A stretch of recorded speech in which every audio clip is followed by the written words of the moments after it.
Hey, welcome back, or if you're new, welcome.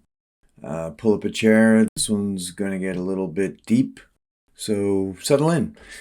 But before I start getting into my thoughts on what the ego is and how it affects, well, everything, but with extra attention to its bearing on addiction, I want to just at least acknowledge that it's been at least 2 months since I uploaded a rant. And after the last thing I uploaded after Christmas, which was basically, me thinking out loud about alcohol and how confusing I find people's relationship with it, I went to Mexico and I caught a cold. I'm not blaming Mexicans. They were all very kind to me, but the cold I picked up, probably on the plane, was nasty, and it's lingered to the point where I'm not sure I'm ever going to be able to fully defeat it. My immune system's battling its own epic fury, except mine, you know, has a purpose. Um, that's part of the reason, but the real reason I think that I wasn't going to do this anymore actually is that I was just feeling that it's not worthwhile. And that's because I started comparing my success to other podcasts. I started listening to the little voice in my head telling me that this is stupid. Um, Not other people's opinions about it. I don't get many of those, but the ones I do are all positive. So thank you for that. Except one, actually. One person who posted that, a podcast isn't going to get anyone sober, which is just a pointless comment to make. No kidding. I've never claimed I can make people get sober. All I'm trying to do is let other struggling people know how I did it, and I hope that at least one of them hears something that they can add to their own toolbox, so I can give them just a little piece of what they need to find their way out. I'm just trying to do what I can to help. So sitting on the couch criticizing me or anyone else who's doing something to try to help is accomplishing what exactly? um, is doing nothing but tearing other people down going to get other people sober? Should I do nothing like you? So that's why I decided to press on my internal argument with a comment that I disagree with. And when I say well, I guess this is a good place to start.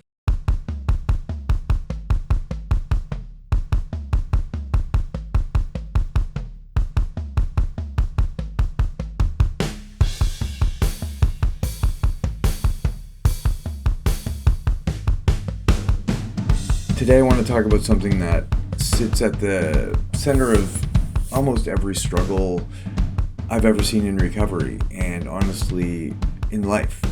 It is the main character in the Big Book of AA. It's a concept that Sigmund Freud outlined and that Carl Jung adopted and developed in his work. But it's something that humans have been struggling to put into words and put in its place since since they realized they were conscious. I'm talking about you, the thing listening to this podcast or the thing watching me right now. The ego. Not in the casual sense, not the way we use it when we say someone has a big ego. I mean ego in the truest, most spiritually honest sense of the word.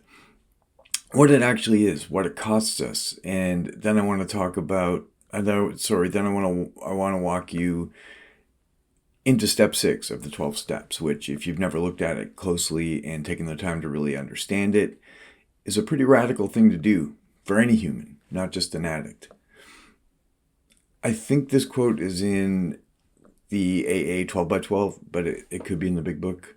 But Bill W. says that step 6 separates the men from the boys. A frat boy, hockey player, toxically masculine saying, I know. I apologize on behalf of the patriarchy, but Bill was writing 80 years ago, a time when wedding vows had titles like bark orders, expect pie. The word ego gets thrown around a lot in pulp culture. It usually means arrogance or self-importance. The guy at the party who can't stop talking about himself, making finger guns and winking, like he's his own biggest fan. But in a spiritual context, that's a shallow reading.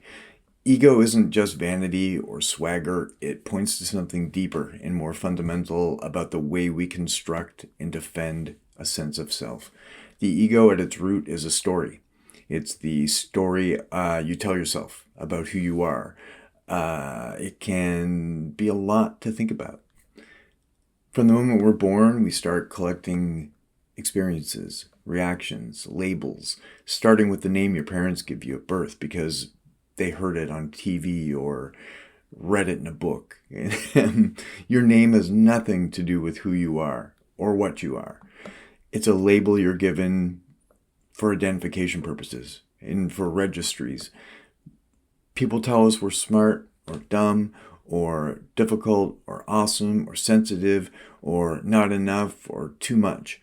We get hurt and we build walls. We get praised and we cling to that version of ourselves that earned that praise. Layer by layer, we construct a character, a persona, and then at some point we forget that we built it and we start to believe that we are it. That is the ego, the constructed self, the mask that started as identification and protection and ended up as a kind of prison.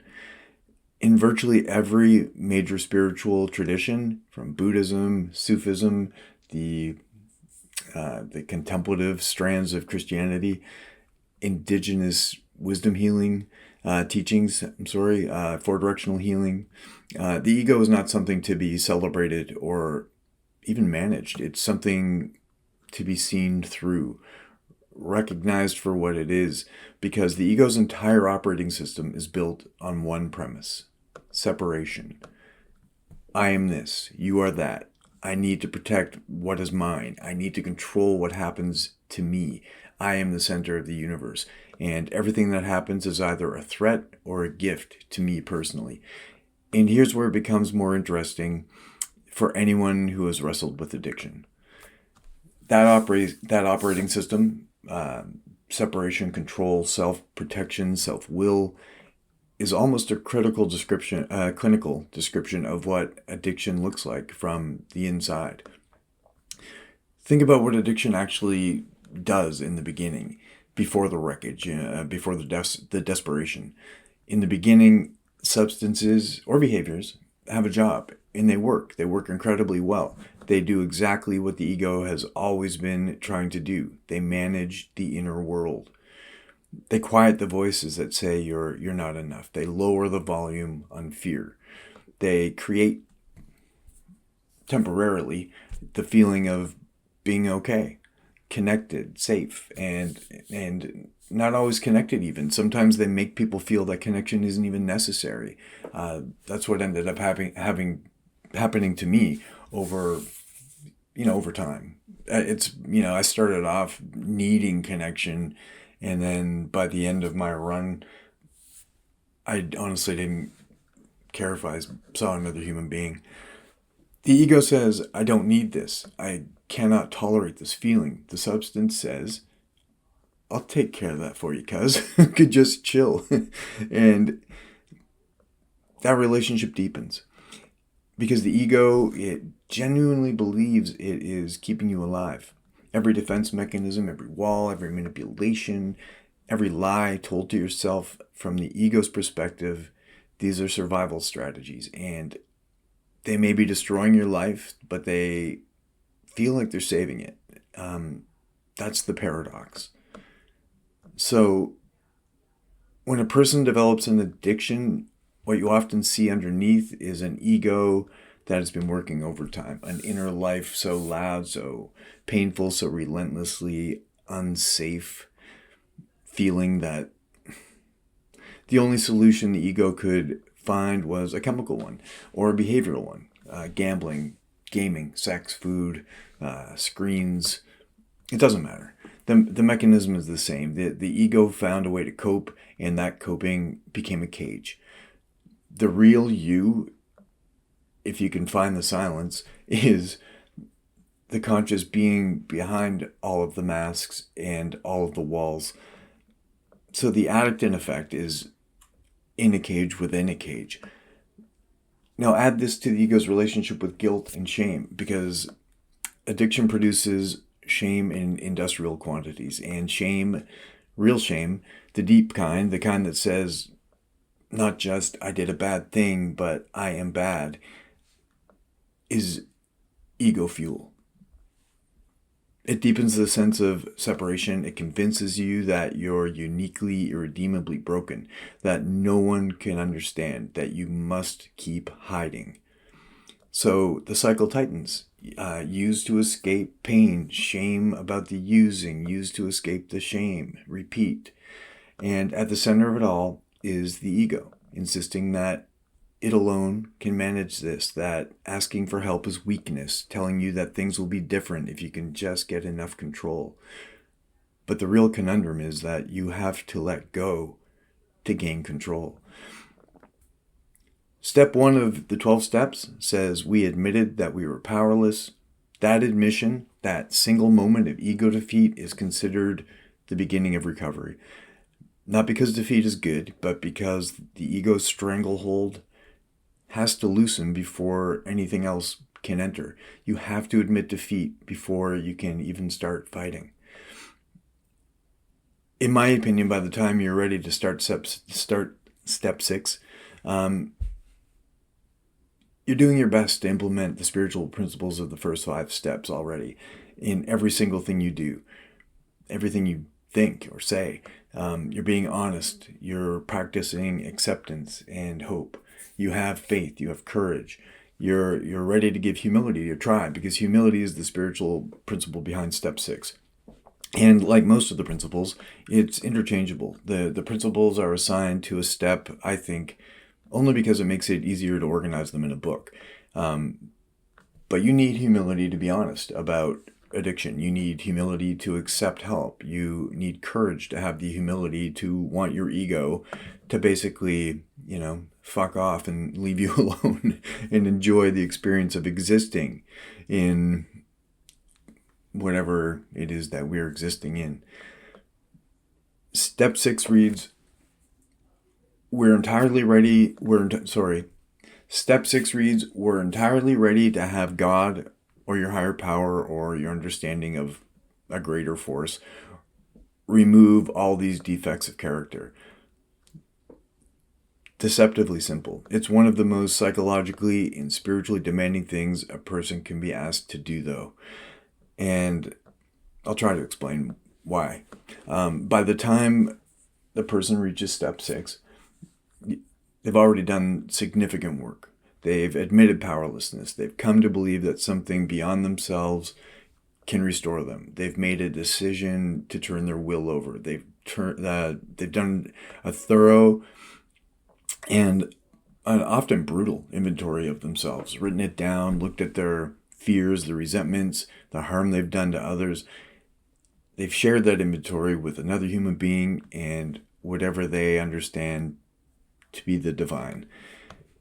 And now in step 6, you're asked, are you ready to let all of that go? Not just the drinking, not just the drugs, the character defects, the ego's armor, all of it. Do you want to tear down all of the walls you believe have been protecting you, take off the masks you've been hiding behind? Because the defects of character that step 6 is talking about are not just bad habits or poor choices. They are strategies. They are the survival tools that the ego, the thing that you mean when you say I, develop to navigate a world that feels unsafe, because it is unsafe. The ego isn't good or bad. It's just doing its thing. But some of the things that it does to protect you can wind up hurting you in spite of itself. Pride, to protect against humiliation. Dishonesty, to control how others see you. Anger, to keep people at a distance. People-pleasing, to make yourself indispensable so you won't be abandoned. Envy, because at least it tells you where you stand. These aren't always flaws. They've been working in their way for years, probably decades. They're familiar. They feel like you. And step 6 says, are you ready, entirely ready, to have these things removed? Not can you remove them yourself, not will you try harder. The step doesn't ask you to fix anything. It asks whether you are willing, whether you have reached a point of readiness so complete, so bone deep that you can surrender those defenses to something greater than your own willpower. This is ego death, a genuine one, not metaphorical. You're being asked to become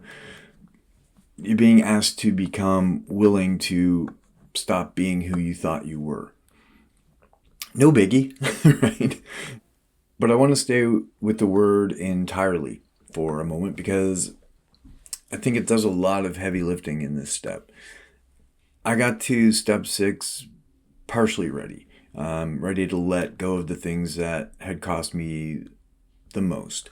The obvious wreckage, the behaviors that I was most ashamed of, but entirely, yeah, that's a different thing. Because if you're honest, if I was being honest, and the steps are nothing if a relentless invitation to honesty, there was almost something that I was holding on to, some defect that still felt useful, some wall that still felt necessary, some part of my identity that I wasn't quite ready to hand over. I'm only 2 years into sobriety, but that's the longest I've ever gotten, and I still have a shitload of character defects, and well, mostly my girlfriend has to contend with them, but she'll attest that they're there. The edge that anger gives me, the control silence gives me when I should be brave enough to communicate. The identity of being the damaged one, because at least that's a story that I know how to live inside of. I know I have to let it go, to truly move forward, but that is who I am, right? I am the damaged one. How do I not be that?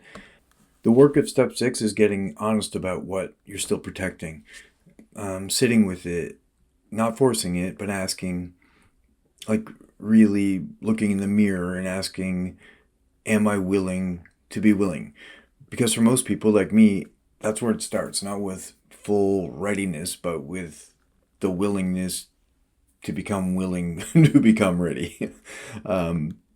Over a year, I took years to sort of get my foot into the door frame, until I cracked it open enough that I could see a little bit of light. And then once I did see the light, I didn't want to be in the dark anymore. And the door just kind of swung open, and it's changed. My life has changed more than I ever thought possible. I mean, just 2 years ago, I was shuffling around the streets all night, out of my mind, on the verge of blowing what likely would have been my last chance. And yesterday, I was standing inside my new home discussing where outlets should be placed. I told my girlfriend I was tempted to come back and steal our copper just out of habit. This step changed me in ways that, if I list, will sound like a Hallmark card. So I'm going to try to be specific. When I genuinely work at step 6, which is a lifelong commitment, let's not make any mistakes about that. Not as a box to tick, but as a real internal reckoning. What happened first was a kind of grief, because, I was letting go of the self that I'd built. Even though that self was a douchebag, it was still the one that got me here. Even if that self was causing harm, even if it was keeping me stuck, it was mine. And I think grief is appropriate. What came after the grief was something that felt shockingly almost like relief. The exhaustion of maintaining all of those defenses, the lies, the vigilance, the constant management of how others perceive me, that exhaustion was just lifted. Not all at once, not perfectly, but noticeably.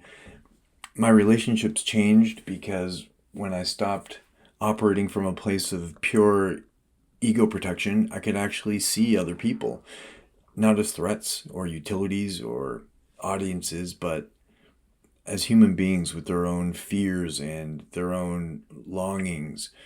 Compassion became possible in a way that it wasn't before because I'd gotten honest about my brokenness. I stopped judging so harshly because I'd stopped pretending so hard. My understanding of a higher power definitely deepened because I created space. I loosened the ego's grip enough that other things were able to get in. Call it grace, call it clarity, call it the universe, call it God. I'm more than happy to call it God. I have no better word for it.